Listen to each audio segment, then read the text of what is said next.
Cockroach Janata party of India या पक्षाची स्थापना सोशल मीडियावरती झालेली आहे. जेन झी जनरेशनचा पूर्णतः सपोर्ट भेटतोय आणि या कॉकरोच जनता पार्टीमुळं मित्रांनो काही-काही सरकारी यंत्रणा आणि काही-काही लोकांना घाम देखील फुटलेला आहे. कारण पूर्णतः जेन झीचा सपोर्ट या कॉकरोच जनता पार्टी ऑफ इंडियाला भेटतोय आणि सर्वात महत्त्वाची बाब म्हणजे मित्रांनो, हा पक्ष सोशल मीडियावरती 10 लाखापेक्षा जास्त फॉलोअर्स आत्तापर्यंत या पक्षाचे झालेले आहेत.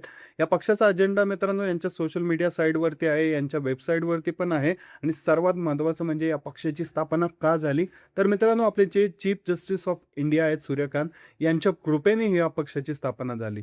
मित्रांनो सूर्यकांत यांनी एक स्टेटमेंट केलं, की जे नवीन जनरेशनमधले पोर आहेत, जेन झी आहेत, ते ॲक्टिव्हिस्ट बनतात ते सोशल मीडियावरती टाईमपास करतात. काहीही काम नाहीये त्यांच्याकडे, बेरोजगार आहेत. ते येऊन काहीही करतात, ते ॲक्टिव्हिस्ट बनतात, ते सोशल मीडियावरती काहीही पसरवतात आणि यांना ह्या सूर्यकांत यांनी कॉकरोच ही पदवी दिली आणि येथेच मित्रांनो या सी-जी-आय म्हणजेच कॉकरोच जनता पार्टी ऑफ इंडियाची स्थापना झाली. नक्कीच मित्रांनो या कॉकरोच जनता पार्टी ऑफ इंडियाला तुमचा सपोर्ट आहे का? कमेंट करून सांगा.